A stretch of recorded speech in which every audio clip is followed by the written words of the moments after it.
Bismillahirrahmanirrahim. Assalamualaikum warahmatullahi wabarakatuh. Kami dari kelompok 3 akan mempresentasikan tugas besar kami mengenai proyek pengembangan sistem informasi Job Hunter bagi mahasiswa dan fresh graduated.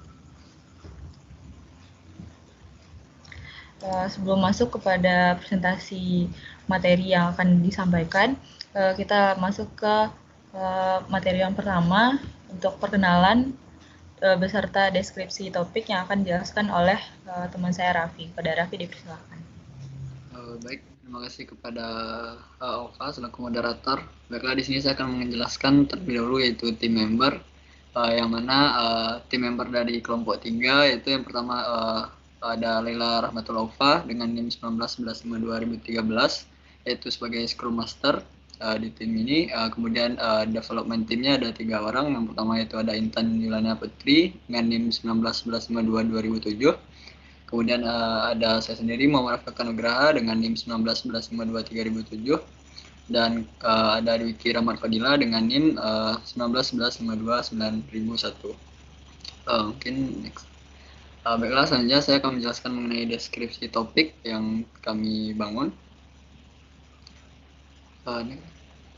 Baiklah, untuk deskripsi topik yang kelompok kami bangun yaitu sistem informasi Job Hunter untuk mahasiswa dan fresh graduate Universitas Andalas, yang mana ini dibuat dengan tujuan untuk memudahkan mahasiswa dan fresh graduate Universitas Andalas dalam mencari informasi lowongan pekerjaan serta memungkinkan pengguna untuk berkomunikasi langsung dengan perusahaan yang dituju.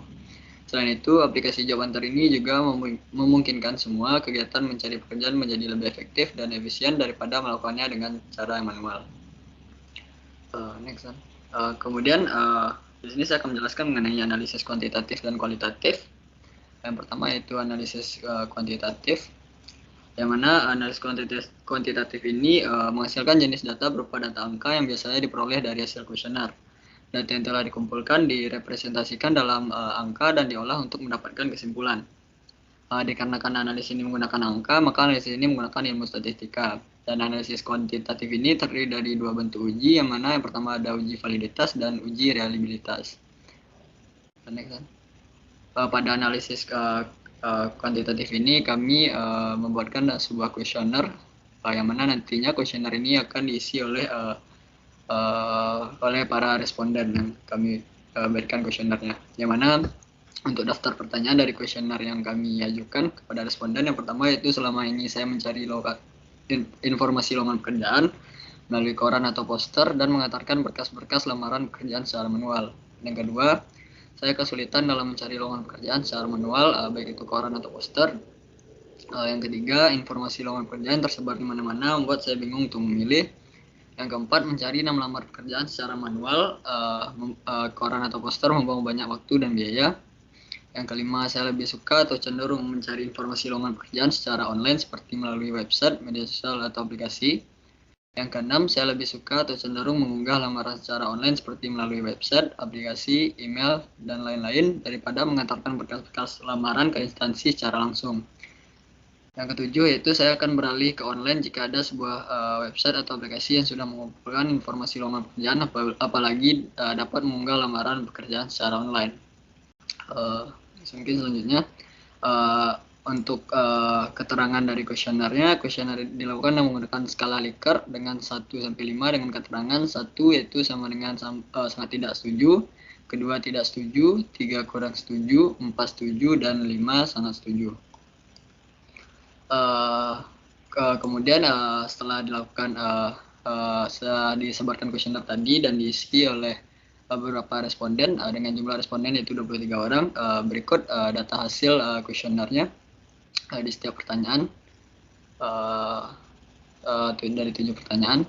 Kemudian kita masuk ke uji validasi, yang mana uji validasi ini untuk buat mengetahui apakah dari hasil responden pertanyaan itu valid atau tidaknya, dan untuk memastikan juga analisisnya itu valid, yang mana dapat dilihat dari gambar berikut atau dari tabel berikut. Untuk R hitung dari pertanyaan pertama yaitu 0,73205437. Kemudian dari pertanyaan kedua dapatkan R hitungnya 0,59, pertanyaan 3 0,60, pertanyaan 4 yaitu 0,47 sekian, pertanyaan kelima yaitu 0,4 sekian, dan pertanyaan ke-6 yaitu 0,61 sekian, dan pertanyaan 7 yaitu didapatkan R hitungnya yaitu 0,62 sekian.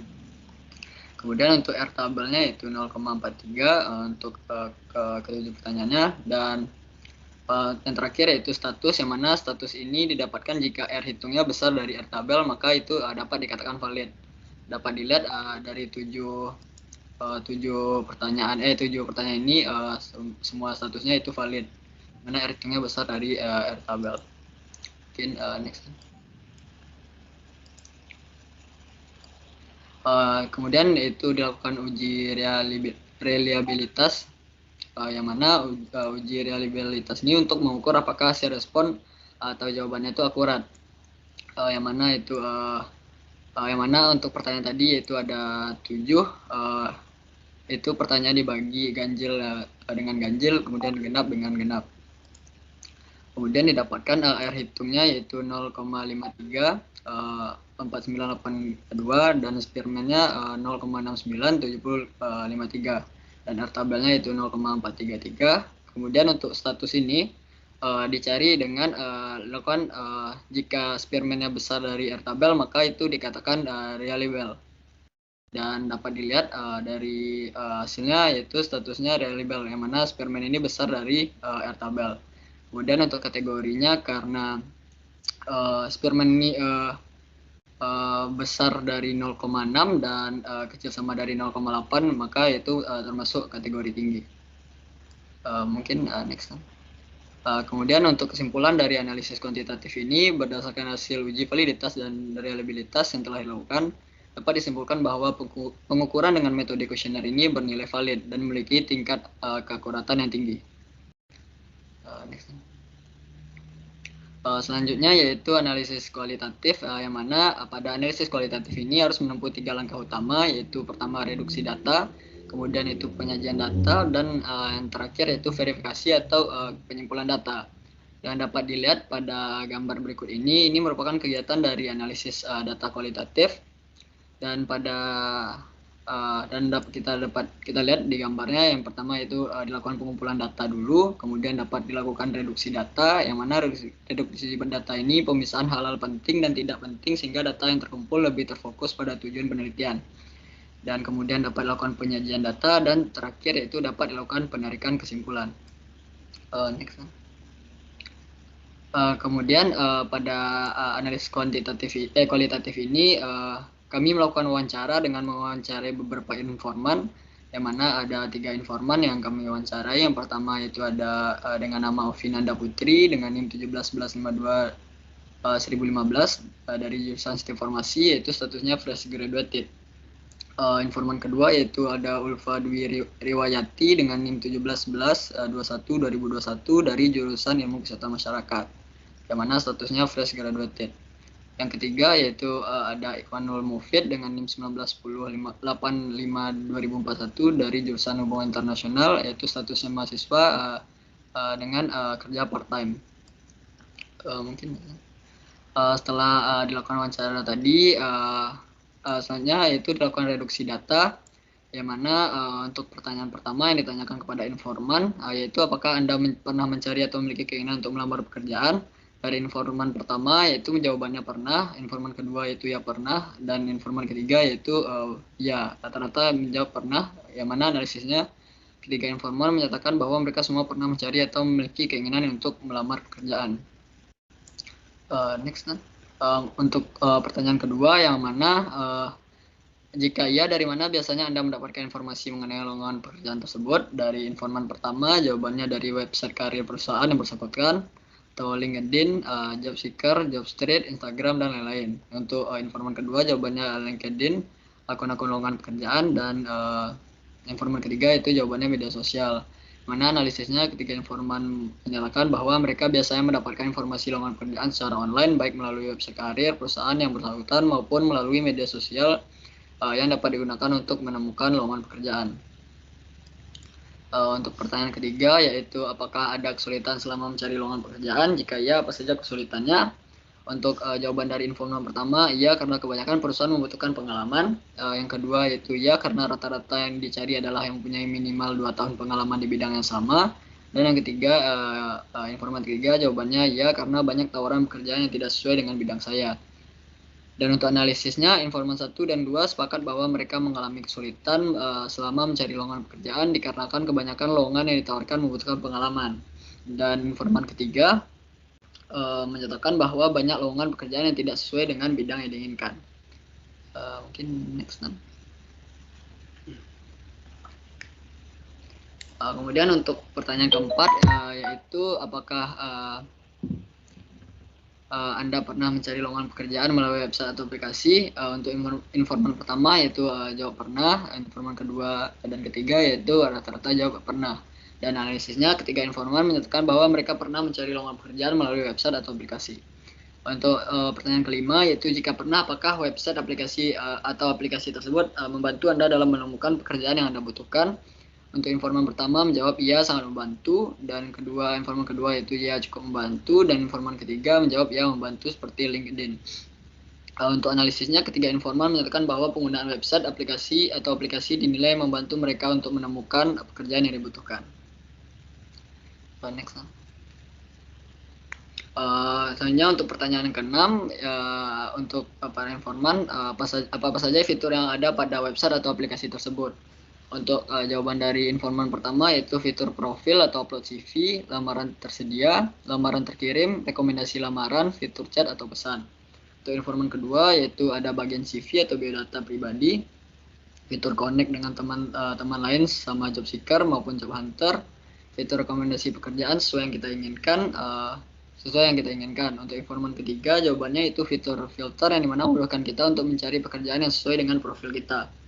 Dan analisisnya dari jawaban para informan yaitu fitur yang ada pada website atau aplikasi yang pernah dijelajahi oleh informan antara lain yaitu fitur upload CV, lamaran tersedia, lamaran terkirim, rekomendasi lamaran, fitur chat atau pesan, dan fitur filter. Mungkin ke sana. Selanjutnya yaitu pertanyaan ke-7, untuk informan, apakah fitur yang ada pada website atau aplikasi tersebut sudah memuaskan? Untuk jawaban dari informan satu yaitu beberapa website seperti LinkedIn dan JobSeeker sudah cukup memuaskan. Untuk informan kedua yaitu jawabnya cukup memuaskan, dan informan ketiga yaitu sudah. Dan dapatkan analisisnya ketika informan menyatakan bahwa mereka sudah puas dengan fitur yang ada pada website atau aplikasi yang pernah mereka kunjungi untuk mencari lowongan pekerjaan. Mungkin yang ke-8 yaitu jika belum, pertanyaannya jika belum apa saja fitur yang sebaiknya ada dan yang Anda butuhkan pada website atau aplikasi tersebut. Untuk jawaban dari informan pertama yaitu fitur yang ada sekarang sudah cukup memuaskan namun masih kurang friendly untuk penggunaan pemula. Untuk informan kedua itu fitur bahasa Indonesia, dan informan ketiga tidak ada tambahan. Didapatkan analisisnya untuk informan pertama menyatakan bahwa fitur yang sudah ada memuaskan namun kurang friendly untuk pengguna pemula. Informan kedua itu membutuhkan fitur bahasa Indonesia, dan informan ketiga itu tidak ada fitur tambahan yang diinginkan. Kemudian selanjutnya penyajian data, yang mana pada penelitian ini penyajian data dilakukan dalam bentuk teks narasi. Hal ini seperti yang dikatakan oleh Miles dan Haberman, yang mana yang paling sering digunakan untuk penyajian data kualitatif pada masa yang lalu adalah bentuk teks naratif. Dari informan 1, 2, dan 3 sudah pernah melakukan pencarian informasi lowongan pekerjaan pada website karir perusahaan bersangkutan dan media sosial. Informan 1 dan 2 memiliki kesulitan karena kebanyakan lowongan yang ditawarkan adalah untuk yang sudah berpengalaman, sedangkan informan ketiga kesulitan mencari lowongan pekerjaan sesuai bidangnya. Terkait fitur yang ada pada website yang sudah pernah dikunjungi cukup banyak dan dinilai memuaskan bagi ketiga informan. Berpindah ke fitur yang diinginkan oleh para informan, yaitu informan pertama yang merasa website yang pernah dikunjungi kurang ramah untuk pengguna pemula, sedangkan informan kedua membutuhkan fitur multibahasa seperti tersedia bahasa Indonesia, dan untuk informan ketiga membutuhkan fitur filter untuk membagi bidang lowongan pekerjaan yang diinginkan oleh job seeker. Next. Kemudian selanjutnya yaitu dilakukan verifikasi data atau kesimpulan, yang mana kesimpulan bisa ditarik dari data kualitatif yang sudah direduksi dan disajikan adalah fresh graduated dan mahasiswa mengalami kesulitan di beberapa fitur website yang sudah pernah mereka kunjungi, untuk mencari informasi lowongan pekerjaan. Maka dari itu kami dari kelompok 3 berusaha mengatasi masalah-masalah tersebut dengan membuat sebuah sistem informasi job hunter khusus untuk fresh graduated dan mahasiswa Universitas Andalas yang menginginkan informasi lowongan pekerjaan serta dapat melakukan pengunggahan CV secara online tanpa harus ke instansi yang bersangkutan secara langsung. Mungkin sekian dari saya kembalikan kepada moderator. Baik, terima kasih kepada Raffi. Selanjutnya yaitu mengenai analisis proses bisnis yang akan saya jelaskan sendiri. Next kan. Nah, yang pertama itu ada proses bisnis yang sedang berjalan, di mana pada proses bisnis yang sedang berjalan ini melibatkan dua orang aktor, yaitu yang pertama ada job seeker, lalu yang kedua ada perusahaan. Nah, pada proses bisnis yang sedang berjalan ini, yang harus dilakukan oleh job seeker, yaitu yang pertama itu memilih lowongan kerjaan pada perusahaan yang dituju. Selanjutnya, job seeker itu mengunggah berkas persyaratannya. Lalu setelah job seeker mengunggah berkas persyaratannya, itu akan diterima oleh perusahaan, berkas persyaratan yang telah diunggah oleh job seeker tadi. Selanjutnya dilakukan penyeleksian oleh perusahaan, lalu perusahaan memberikan hasil seleksinya dan job seeker itu menerima hasil seleksinya. Itu untuk proses bisnis yang sedang berjalan. Selanjutnya ada proses bisnis yang diusulkan. Nah, pada proses bisnis yang diusulkan ini, kami dari kelompok 3 itu mengusulkan ada 3 orang aktor yang terlibat dalam proses bisnis yang diusulkan ini, di mana ada job seeker, lalu ada perusahaan, dan ada admin. Nah, pada proses bisnis yang diusulkan itu tentu saja kami membangun sebuah sistem informasi job hunter, di mana 3 orang aktor ini akan berada pada sistem informasi yang kami bangun ini. Nah, untuk proses bisnis yang diusulkan ini, pertama job seeker itu mengakses website job hunter. Nah, apabila job seeker ini sudah terdaftar akunnya pada sistem informasi job hunter ini, maka itu akan bisa login langsung ke sistem yang dibuat. Namun jika belum terdaftar, itu akan dibuatkan akunnya oleh admin terlebih dahulu. Nah, selanjutnya setelah login, itu job seeker mencari lowongan pekerjaan pada perusahaan yang dituju.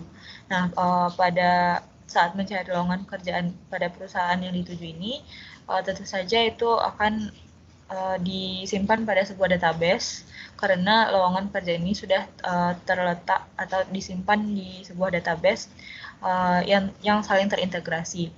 Nah, selanjutnya job seeker itu memilih jenis lowongan pekerjaan yang diinginkan. Lalu job seeker itu dapat mengunggah berkas persyaratan berupa resume dan transkrip nilai.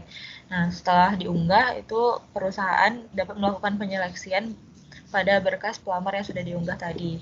Lalu setelah melakukan penyeleksian itu akan perusahaan itu akan mengubah status pelamar diterima atau ditolaknya job seeker yang sudah melamar tadi. Nah, setelah itu barulah job seeker itu menerima hasil seleksi dari lamaran yang dikirimkannya tadi. Next kan. Nah, selanjutnya setelah melihat proses bisnis yang sudah kami usulkan tadi, maka kami di sini akan merancang implementasi dari salah satu SDLC dengan menggunakan metode Scrum. Nah, jadi metode Scrum ini merupakan metode pengembangan perangkat lunak yang responsif dan berbasis metodologi agile yang mampu memberikan value dan manfaat yang terbaik terhadap suatu perangkat lunak yang akan dikembangkan. Metode Scrum ini lebih berfokus pada manajemen proyek yang dimana keadaannya dalam perencanaan awalnya menyusahkan. Komponennya belum tentu jelas sehingga menggunakan feedback berulang dalam mengontrol setiap fase atau prosesnya. Jadi metode Scrum ini dapat dilakukan di sebuah organisasi ataupun proyek lain di luar bisnis teknologi informasi. Next time. Nah, dalam metode Scrum ini terbagi dalam 3 roles. Yang pertama itu ada product owner, lalu ada Scrum Master, dan ada development atau Scrum Team. Nah, product product owner ini merupakan seorang profesional yang memiliki pengetahuan yang mendalam mengenai produk yang akan dikembangkan. Dan product owner ini bertugas mengatur urusan dengan stakeholder, Scrum Master mengatur urusan dengan stakeholder. Nah, selanjutnya itu ada Scrum Master. Jadi Scrum Master ini merupakan orang yang bertanggung jawab untuk mengarahkan tim Scrum atau Scrum Team untuk bekerja menuju arah dan tujuan yang benar dan mengatasi semua rintangan dan halangan yang dapat mempengaruhi kinerja mereka dalam membuat suatu perangkat lunak dan juga mengurusi bagian internal dari kegiatan yang akan dilaksanakan oleh Scrum Team tersebut. Lalu ada bagian development team atau Scrum Team yang beranggotakan individu-individu yang mampu mengorganisasikan dirinya sendiri, yang merupakan sebuah tim multifungsi dalam pengembangan suatu perangkat lunak yang mengatur urusan teknik pengerjaan proyek dan pembahasan yang lebih rinci. Nah, jadi Scrum ini memiliki prinsip beberapa di antaranya, yaitu yang pertama, ukuran tim yang kecil, melancarkan komunikasi, mengurangi biaya, dan memberdayakan satu sama lain. Lalu kemudian Scrum ini merupakan proses yang dapat beradaptasi terhadap perubahan bisnis dan teknis, lalu juga merupakan proses yang menghasilkan beberapa software yang increment, dan untuk pembangunan dan orang yang membangun itu dibagi dalam tim yang kecil. Lalu untuk dokumentasi dan pengujian itu dilakukan terus-menerus setelah software itu dibangun. Lalu proses Scrum mampu menyatakan bahwa produk selesai di saat produk tersebut diperlukan. Next time. Nah, jadi Scrum ini memiliki tahapan pertama, yaitu pembentukan tim, di mana saat pembentukan tim ini kami sudah membentuk tim, di mana yang pertama itu ada Laila Rahmatullah, saya sendiri sebagai Scrum Master, lalu ada Intan Yuliana Putri sebagai Development Team, lalu ada Muhammad Rafi Oktanugraha sebagai Development Team, dan yang terakhir ada Dwiki Rahmat Fadila sebagai Development Team. Selanjutnya, tahapan Scrum yang selanjutnya yaitu membuat produk backlog. Nah, jadi produk backlog ini fungsinya untuk menentukan apa-apa saja sih yang dibutuhkan dari software yang akan dibangun, atau lebih tepatnya kita menentukan fitur-fitur apa saja yang dibutuhkan. Nah, jadi yang pertama ada fitur login. Nah, untuk fitur login ini dari skala kepentingannya 1 sampai 100, fitur login ini memiliki kepentingan 100. Untuk pengerjaan fitur login ini kami mengestimasikan itu dilakukan secara 3 hari, dan untuk testingnya fitur login ini memungkinkan admin, perusahaan, dan pelamar untuk login ke sistem. Lalu yang kedua ada fitur logout, kepentingannya juga 100, untuk perkiraan waktu pengerjaannya 2 hari, dan untuk testingnya itu fitur logout ini memungkinkan seluruh user untuk logout dari sistem. Selanjutnya ada fitur dashboard, untuk kepentingannya juga 100, pengerjaannya 3 hari, dan pada fitur dashboard ini itu akan ditampilkan fitur find job, apply job, dan my apply.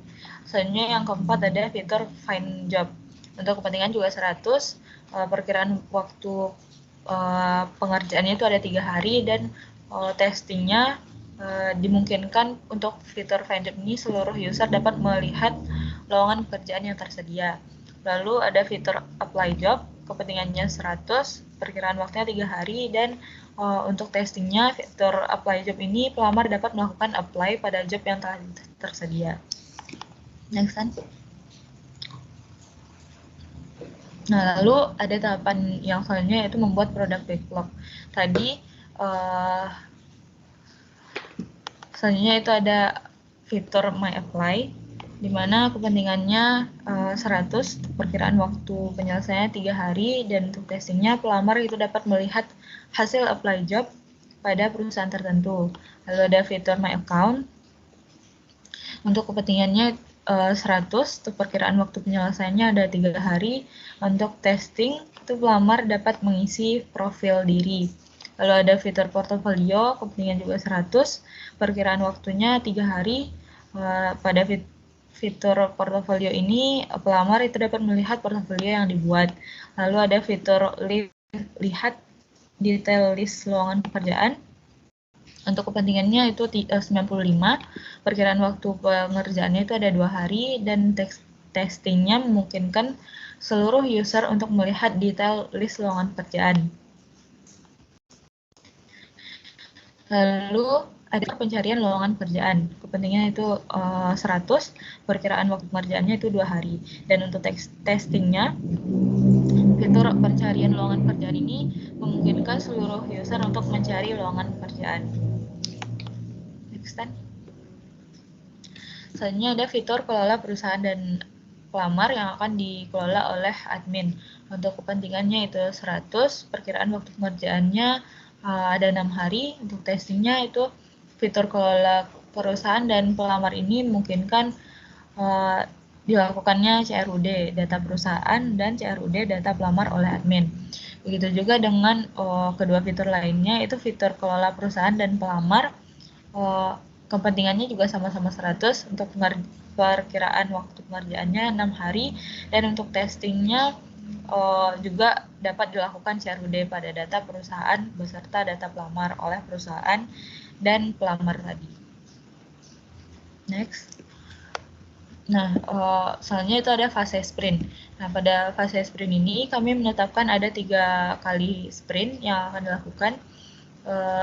Jadi pada sprint pertama atau tahap awal itu kami menentukan ada beberapa fitur yang dibuat terlebih dahulu.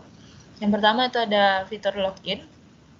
Untuk task atau yang akan dikerjakan pada fitur login ini adalah yang pertama itu membuat skema database login, lalu membuat desain UI-nya, lalu membuat pengimplementasiannya serta melakukan testing. Lalu yang kedua ada fitur logout. Sama dengan fitur login itu dapat membuat fitur database logout-nya, desain UI, pengimplementasian serta melakukan testing. Lalu yang ketiga ada fitur dashboard. Yang akan dibuat pada fitur dashboard ini membuat desain UI berupa tampilan fitur Find Job, Apply Job, dan My Portfolio beserta pengimplementasiannya dan melakukan testing. Lalu ada sprint yang kedua. Nah, pada tahap sprint 2 ini kami mulai masuk ke tahap lanjutan dari sprint pertama tadi, yaitu yang pertama ada fitur Find Job. Pada tasknya itu kami membuat skema database Find Job, desain UI Find Job, implementasi dan testing. Lalu ada fitur Apply Job. Kita juga membuat skema database-nya, UI, implementasi dan testing. Lalu fitur My Apply, dibuat database My Apply, lalu desain UI My Apply dan implementasi beserta testing. Lalu ada fitur My Account, kita membuat skema database My Account, desain UI My Account, implementasi dan testing. Lalu ada fitur Portfolio. Untuk tasknya kita membuat skema database portfolio, desain UI portfolio, implementasi dan testing. Next kan. Nah, lalu ada fase sprint yang ketiga. Nah, pada fase sprint ketiga ini adalah fase terakhir di mana ini berfungsi untuk finalisasi dari program yang kami buat. Yang pertama ada fitur lihat detail list lowongan pekerjaan. Untuk tasknya kurang lebih sama dengan yang sebelumnya, itu membuat database, desain UI, dan implementasi beserta testing. Untuk backlog yang dilakukannya itu ada fitur pencarian lowongan pekerjaan, lalu ada fitur kelola perusahaan dan pelamar oleh admin, lalu ada fitur kelola perusahaan dari sisi perusahaan, dan yang terakhir ada fitur kelola pelamar dari sisi pelamar. Lalu tertera juga ada perkiraan waktu yang sudah saya jelaskan tadi. Next. Nah, selanjutnya ada daily scrum. Nah, jadi daily scrum ini merupakan kegiatan yang dilakukan oleh tim setiap harinya. Bentuk kegiatannya berupa pertemuan yang membahas progres proyek yang telah diselesaikan sesuai backlog dan pembahasan masalah atau kendala selama proses pelaksanaan backlog. Setiap developer itu akan melaporkan progresnya dan masalah yang terjadi selama pekerjaan untuk dicarikan solusinya bersama-sama. Dalam pekerjaannya, tim proyek berencana melakukan daily scrum melalui media WhatsApp untuk melakukan pelaporan harian. Tim developer harus menyampaikan progres dan masalah yang terjadi selama pengerjaannya. Seluruh tim itu akan berusaha mencarikan solusi terkait masalah tersebut. Selanjutnya itu ada sprint review dan retrospektif. Nah, jadi sprint review ini merupakan rapat anggota tim yang dilakukan setiap telah selesai sebuah sprint. Pada rapat ini akan direview progres sprint yang telah diselesaikan. Hal ini dilakukan untuk memeriksa apakah sprint yang telah selesai sudah sesuai rencana ataupun jika memerlukan perubahan di masa depan atau tidak. Dalam penerapannya, tim sepakat untuk melakukan sprint review setiap satu sprint telah selesai melalui aplikasi video conference seperti Zoom. Lalu yang terakhir itu ada sprint retrospektif, di mana sprint retrospektif ini merupakan kegiatan yang dilakukan setiap telah diselesaikannya satu periode sprint. Pada tahap ini, tim akan menyampaikan hasil pengerjaannya, serta masalah yang terjadi selama pekerjaan, serta apakah masalah tersebut dapat diselesaikan atau tidak. Nah, sama dengan sprint review, sprint retrospektif ini kami merencanakan dilakukan melalui video conference atau Zoom. Lanjut ke Trello, kan?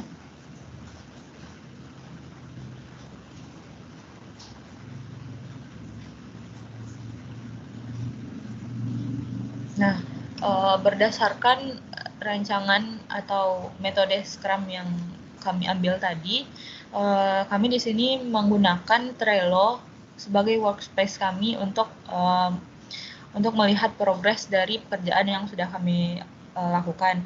Lalu di sini kami membuat board, di mana boardnya berupa sistem informasi job hunter sama dengan topik yang kami buat tadi.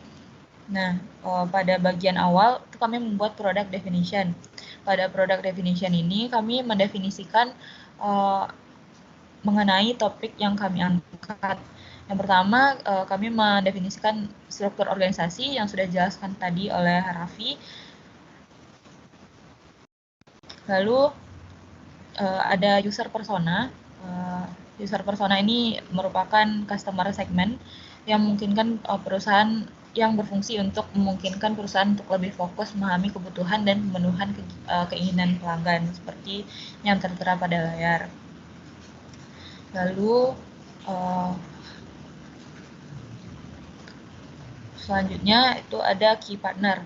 Nah, untuk key partner ini artinya itu sistem informasi job hunter ini itu bersama akan berkolaborasi untuk produk yang akan dikembangkan, di mana key partner pada sistem informasi kami ini adalah product owner bersama dengan perusahaan penyedia lowongan.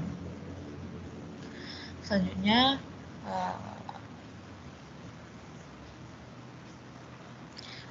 ada definition of done.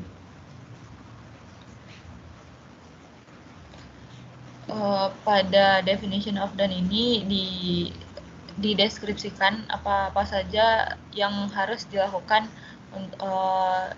untuk penentuan sistem informasi kami ini sudah selesai gitu. Lanjutan.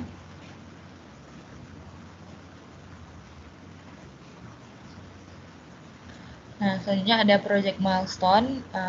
Kami juga mendeskripsikan timeline atau runtutan kegiatan yang kami lakukan pada pelaksanaan proyek yang kami lakukan ini. Selanjutnya, setelah product definition, itu ada product backlog yang seperti sudah saya jelaskan tadi. Lalu ada sprint backlog. Nah, sprint backlog ini fungsinya untuk memantau sudah sampai mana kegiatan yang dilakukan oleh tim proyek. Mulai dari sprint 1, sprint 2, dan sprint 3.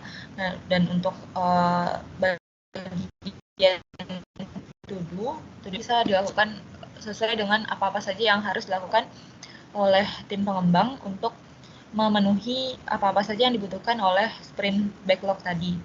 Lalu untuk in progress ini bisa digunakan untuk memantau apa-apa saja kegiatan yang sedang berjalan gitu. Lalu ada to verify. To verify ini digunakan untuk melihat apa aja tes yang perlu diuji atau sudah selesai namun perlu diuji ulang gitu. Lalu untuk bagian down ini bagian di mana kita dapat memasukkan bagian-bagian yang sudah selesai secara final gitu. Lalu untuk retrospektif ini berfungsi untuk memantau atau melihat apa-apa saja task yang memiliki masalah dan perlu diselesaikan melalui solusi yang didiskusikan bersama. Nah, mungkin sekian dari saya. Selanjutnya mengenai rancangan UML akan dijelaskan oleh rekan saya Dwiki. Pada Dwiki dipersilakan. Oke. Baiklah, selanjutnya rancangan UML. Next.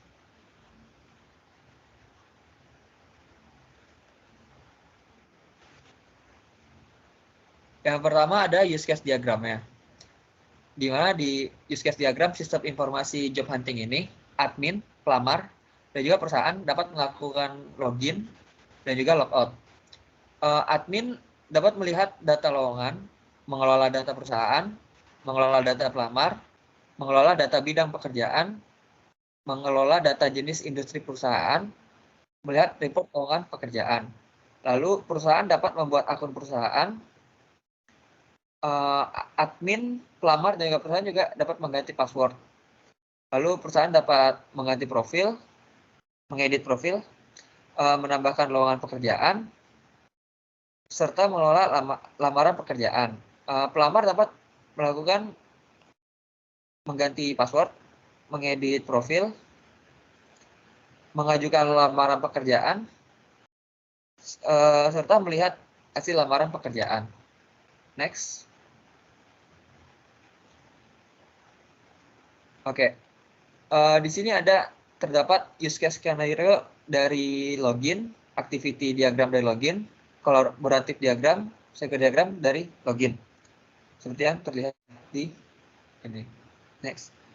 Selanjutnya ada use case scenario, activity diagram, kolaboratif diagram, cycle diagram dari melihat data lowongan. Next. Selanjutnya ada use case scenario, activity diagram, kolaboratif diagram, cycle diagram dari mengelola data perusahaan. Selanjutnya ada use case scenario, activity diagram, kolaboratif diagram, serta cycle diagram dari mengelola data pelamar. Next. Di sini ada use case scenario, serta activity diagram dari mengelola data bidang perusahaan. Serta di sini ada kolaboratif diagram dan cycle diagram dari yang tadi. Next. Di sini ada use case diagram, activity diagram dari mengelola data jenis perusahaan.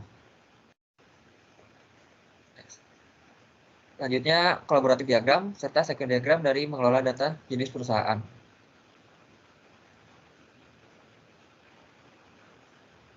Ini use case skenario, activity diagram, kolaboratif diagram dan cycle diagram dari melihat report lowongan pekerjaan.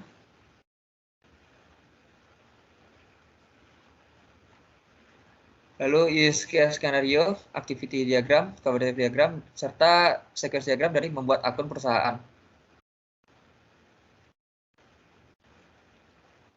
Ini use case skenario, activity diagram, kolaboratif diagram, cycle diagram dari mengganti password, serta use case skenario, activity diagram, collaborative diagram, second diagram dari mengedit profil. Selanjutnya ada use case skenario, activity diagram, collaborative diagram, serta second diagram dari menambahkan lowongan pekerjaan. Next. Use case skenario, activity diagram, collaborative diagram, serta second diagram dari mengajukan lamaran pekerjaan. Next.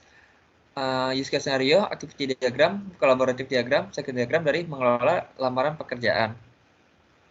Next. Di sini ada use case scenario, activity diagram, collaborative diagram, sequence diagram dari melihat hasil lamaran pekerjaan.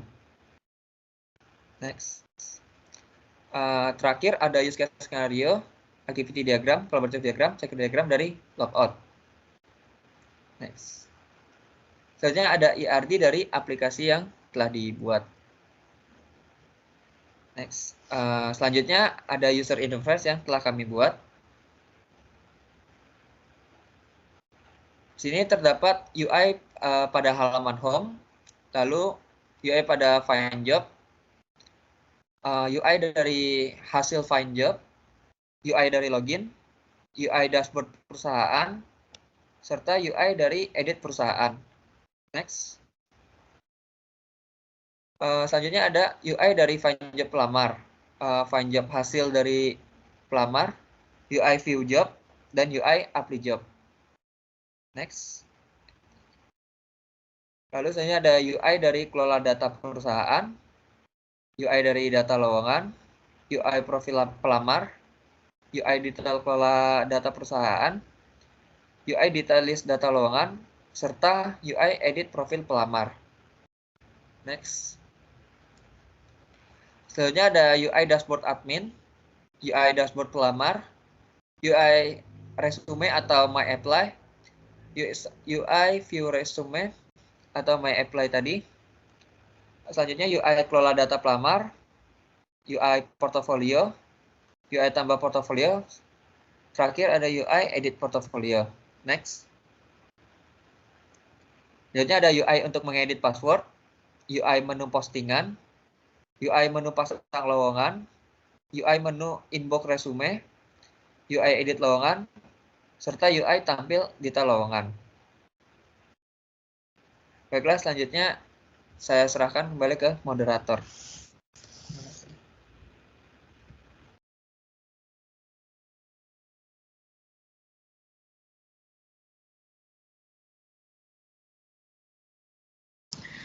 Baik, terima kasih kepada Dwiki. Soalnya ada demo program dari yang sudah kami kerjakan, itu akan dijelaskan oleh teman saya Intan. Pada Intan silakan. Baik, terima kasih kepada moderator. Baik, di sini saya akan mendemokan program sistem informasi job hunting.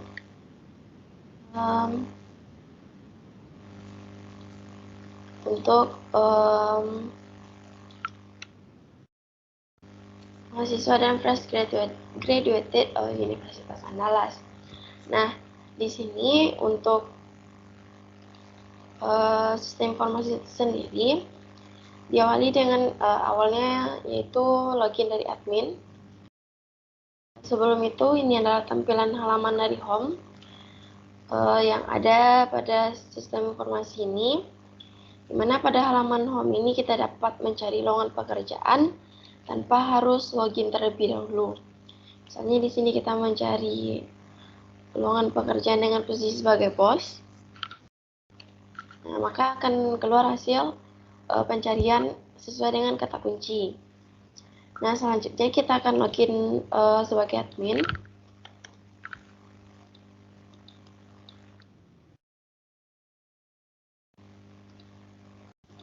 Nah, ini adalah bentuk atau tampilan dari halaman beranda admin. Di mana pada halaman ini ditampilkan lowongan terbaru, fitur untuk mencari pekerjaan, bidang-bidang lowongan IT, dan juga jenis industri perusahaan. Lalu pada data lowongan, admin dapat melihat data lowongan lalu mencari data lowongan misalnya pada posisi bos.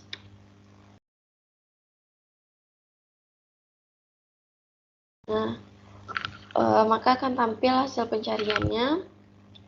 Lalu di sini pada data lowongan itu ada posisi, perusahaan, tanggal posnya, dan akhir dari penerimaan lowongan. Lalu ada status lowongan, ada yang sudah tutup dan ada yang masih buka. Lalu ada aksi untuk melihat detail lowongan.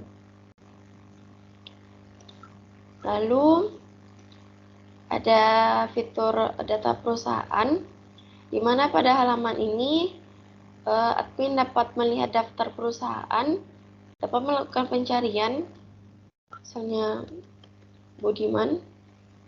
Nah, maka akan tampil hasil sesuai pencariannya. Kemudian pada halaman ini ditampilkan username dari perusahaan, nama perusahaannya, alamat, telepon, email, dan juga aksi. Mana aksinya ini ada yang pertama adalah lihat detailnya. Akan ditampilkan detail perusahaan, ada nama perusahaan, nomor MPWP, jenis industri, alamat, telepon, dan juga deskripsi perusahaan. Kemudian juga ada menu untuk menghapus data perusahaan.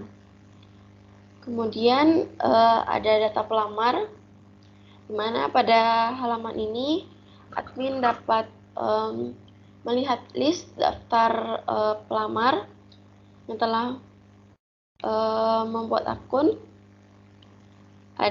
Di sini ada username-nya, nama, fakultas, jurusan, tahun masuknya, lalu ada nomor telepon dan juga emailnya. Di sini juga dapat melakukan pencarian. Akan tampil hasil pencarian sesuai dengan kata kunci yang telah dimasukkan.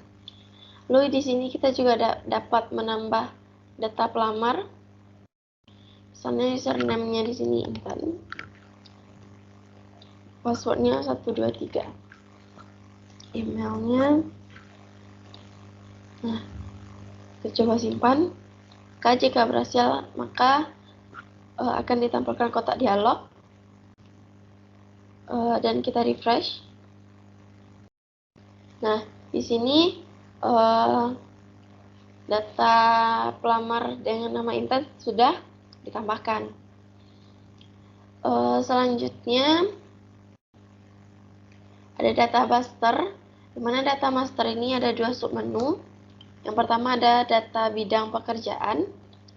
Nah, pada data bidang pekerjaan ini ditampilkan daftar nama bidang pekerjaan, ada IT hingga kesehatan, mana di sini ada aksinya untuk mengedit data. Misalnya kita diganti di sini menjadi TI. Ditampilkan kotak dialog. Nah, maka nama bidang perusahaannya sudah diganti. Dan juga kita dapat menghapus nama bidang pekerjaan. Misalnya kita menghapus yang teknis. Nah, sebelumnya akan muncul konfirmasi terlebih dahulu. Karena data ini akan menghapus, datanya akan terhapus. Kita cancel, maka dia tidak jadi terhapus.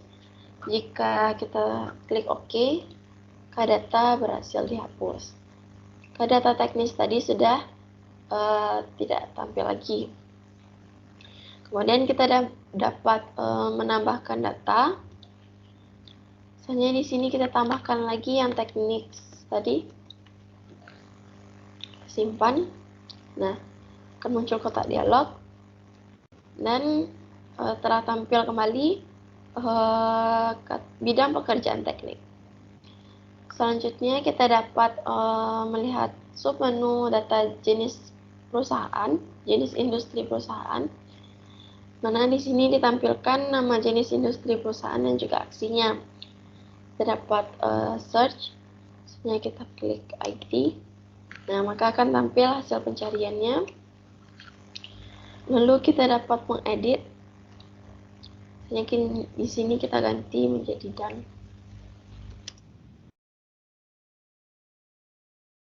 Kita simpan. Nah, akan muncul kotak dialog. Maka kita lihat di sini nama jenis industrinya sudah berubah.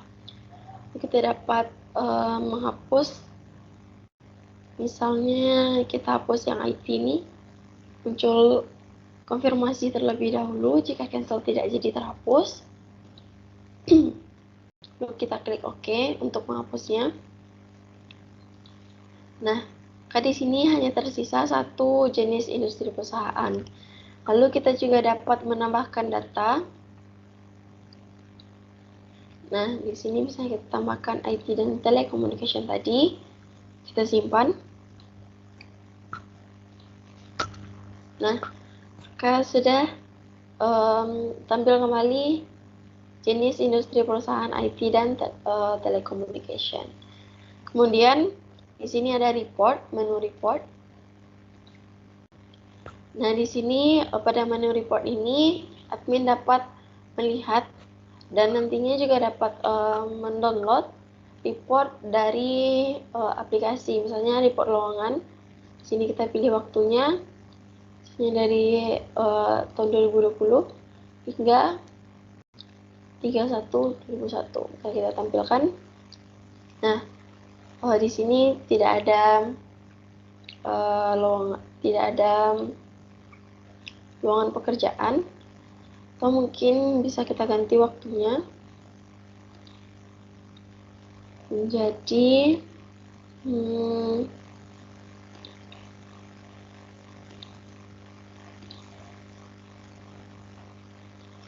masih juga tidak ada.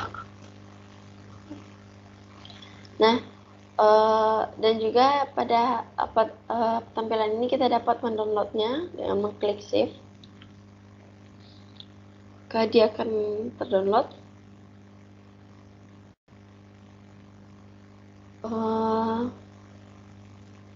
Lalu dapat kita lihat di sini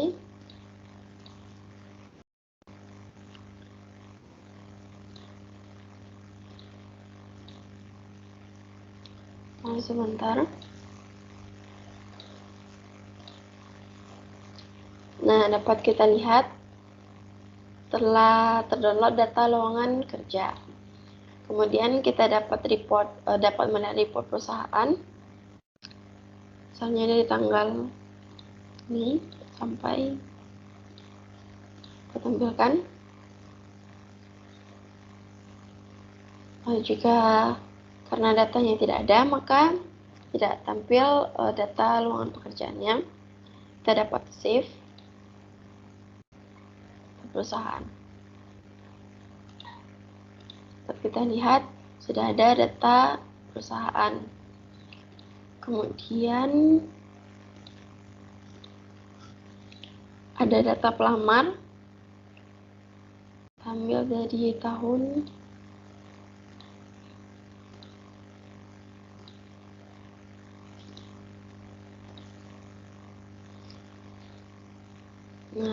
akan tampil daftar pelamar. Lalu kita save.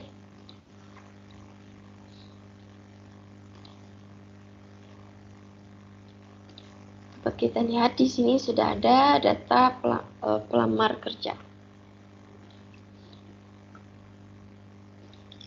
Selanjutnya pada menu admin, bukan hanya admin, tapi seluruh pengguna dapat mengganti password. Kita dapat masukkan password lama di password lamanya. Kita masukkan password baru. Konfirmasi password. Kita save. Nah,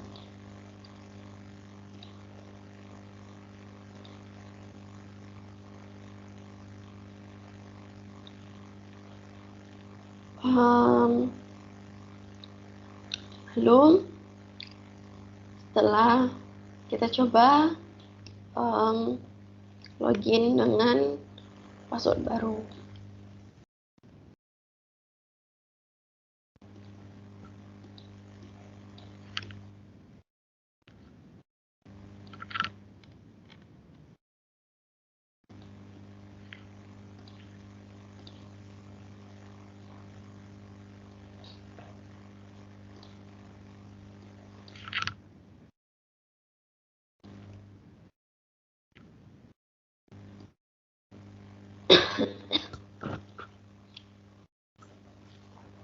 Selanjutnya, kita juga dapat bisa logout untuk semua user.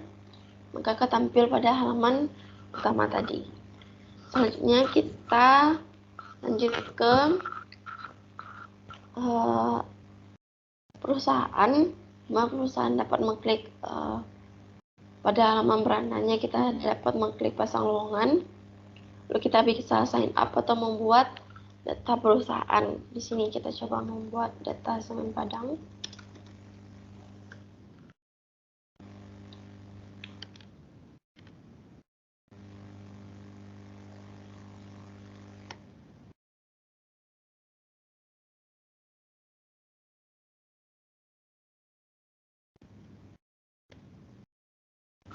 Nah, akan muncul kotak dialog. Lalu kita login.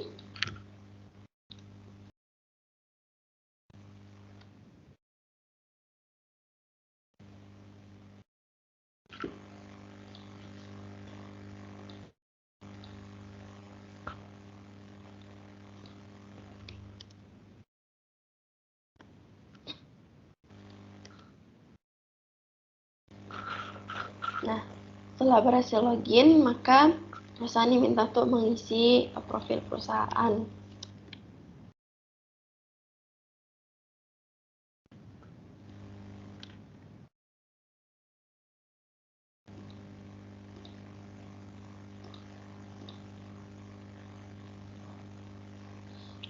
Kita masukkan logo.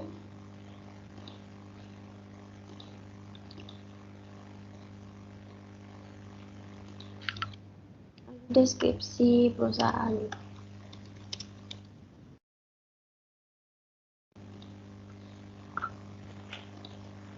Nah, maka sudah ditampilkan profil dari perusahaan Semen Padang. dan juga kita dapat mengedit. Misalnya kita ganti ini alamatnya menjadi Jakarta mungkin.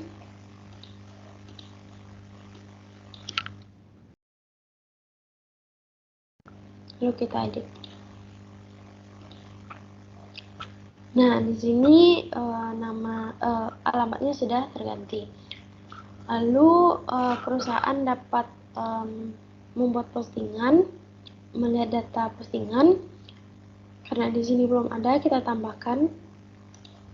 Ini data, misalnya bidang pekerjaannya TI, posisinya sebagai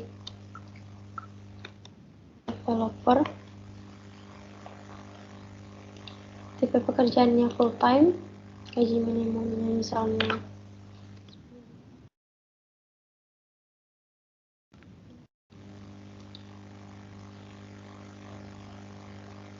gaji maksimumnya 20.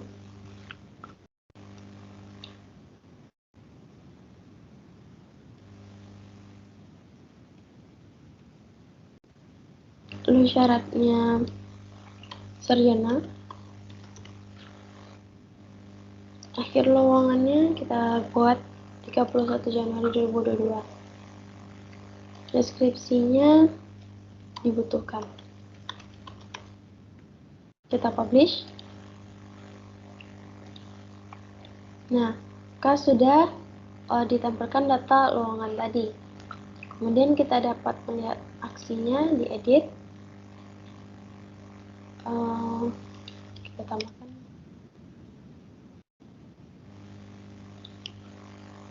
Nah, sudah bisa. Lalu kita dapat melihat detailnya. Dan juga kita dapat menghapusnya. Lalu ini juga sama dengan pada halaman postingan tadi. Jika kita mengklik new data, maka dia akan terhubung ke halaman pasang lowongan. Nah, selanjutnya itu ada inbox resume. Ini untuk melihat apakah ada pelamar yang telah mengajukan lamaran untuk pekerjaan tersebut. Lalu ada halaman profil. Nah, selanjutnya kita akan login sebagai pekerja, sebagai pelamar. Misalkan di sini kita masuk sebagai, oh ya, kita sudah bikin Intan tadi ya. Kita masuk. Karena akun baru, maka dia minta untuk mengisi profilnya.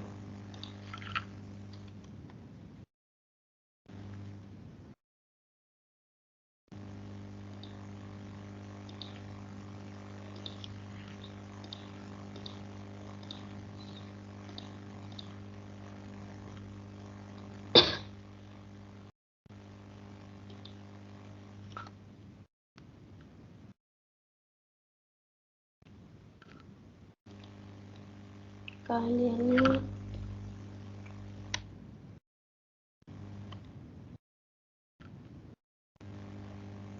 misalkan kita masukkan foto, kita ambil saja foto logo Semen Padang tadi, kita tambahkan. Nah, kita berhasil disimpan. Jika sudah ditampilkan profil dari pelamar dengan nama internet, kita bisa edit. Misalnya kita ganti fotonya,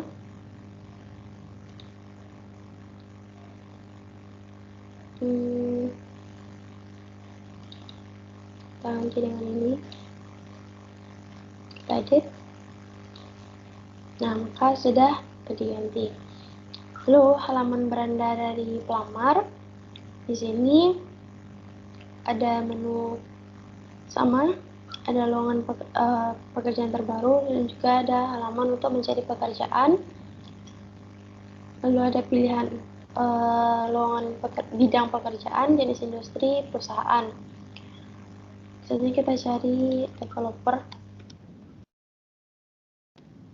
nah, maka akan muncul hasil pencariannya. Lalu misalnya di sini kita coba untuk mengapply untuk jenis pekerjaan ini. Nah, ini adalah detail dari pekerjaan, ya, lowongan pekerjaan. Lalu kita misalnya apply for this job, kita tambahkan CV. Misalnya kita ambil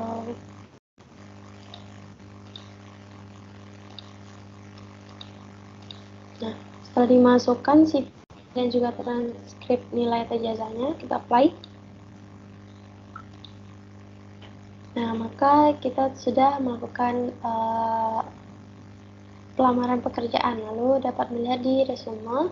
Nah, di sini dapat dilihat bahwa pelamar dengan nama Intan ini telah melakukan apply pada perusahaan Semen Padang, posisinya sebagai developer. Ini adalah CV-nya, tanggal lamarnya adalah tanggal 2. Lalu ada statusnya terkirim, dan juga kita dapat melihat kontrolnya untuk melihat detail dari resume yang telah dimasukkan. Kemudian di sini juga ada search, bisa kita ganti misalnya Semen Padang. Akan tampil hasil pencariannya. Kemudian ada halaman profil sebagaimana yang telah kita lihat tadi. Lalu ada di sini adalah halaman portofolio, di mana kita dapat menambahkan portofolio dari pelamar. Misalnya kita tambahkan di sini deskripsinya, misalnya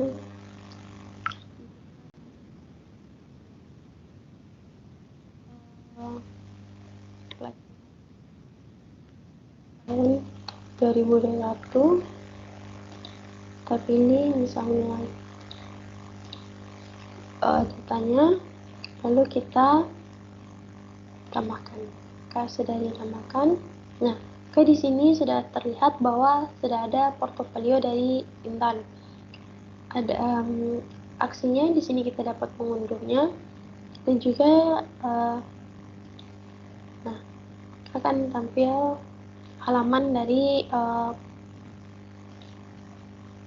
portofolio tadi.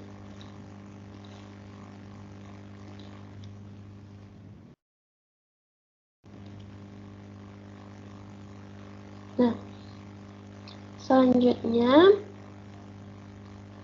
di sini juga dapat menghapus portofolio dari Intan. Oke. Nah, selanjutnya juga bisa logout. Nah, karena tadi Intan sudah melakukan apply pada sebuah pekerjaan, kita coba lihat pada halaman perusahaannya.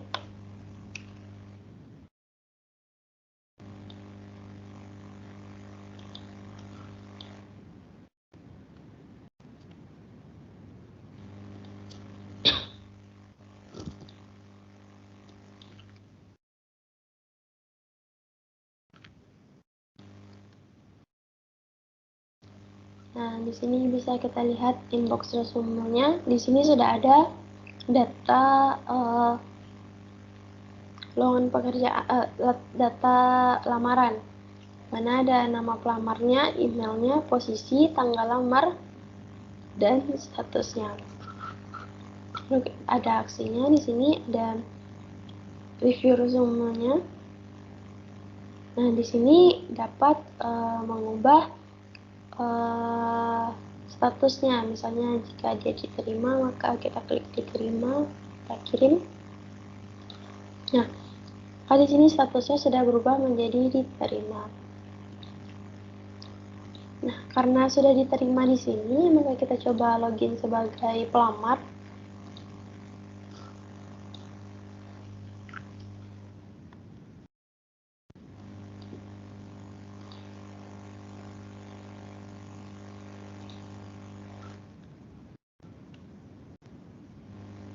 Kita lihat resumenya.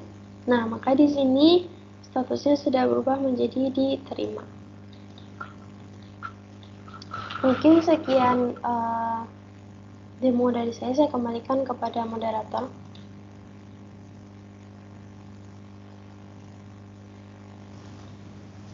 Baik, terima kasih kepada Intan.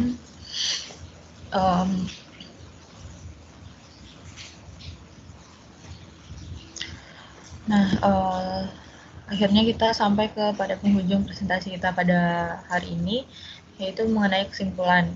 Nah, kesimpulannya dari sistem informasi yang kami bangun ini, yaitu sistem informasi job hunting untuk mahasiswa dan alumni Universitas Andalas ini dibuat dengan tujuan untuk memudahkan mahasiswa dan alumni dalam mencari pekerjaan serta melamar pekerjaan yang diinginkan, serta membantu perusahaan dalam menemukan calon pekerja yang memenuhi syarat dan kebutuhan perusahaan. Metode yang digunakan dalam pembangunan aplikasi adalah metode Scrum, di mana dengan metode ini aplikasi akan dibangun berdasarkan pembagian atau sprint. Nah, pembangunan sistem informasi ini dilakukan dengan menganalisis sistem yang sedang berjalan terlebih dahulu, dilanjutkan dengan analisis sistem baru yang lebih efektif dan efisien, serta dilanjutkan dengan pembuatan program, mulai dari perancangan sistem, desain tampilan, pembuatan kode program, melakukan uji coba sehingga menjadi sebuah aplikasi yang dapat digunakan oleh pengguna. Nah, mungkin sekian presentasi dari kelompok 3. Salah dan kurangnya mohon dimaafkan. Wabillahi taufiq wal hidayah. Wassalamualaikum warahmatullahi wabarakatuh.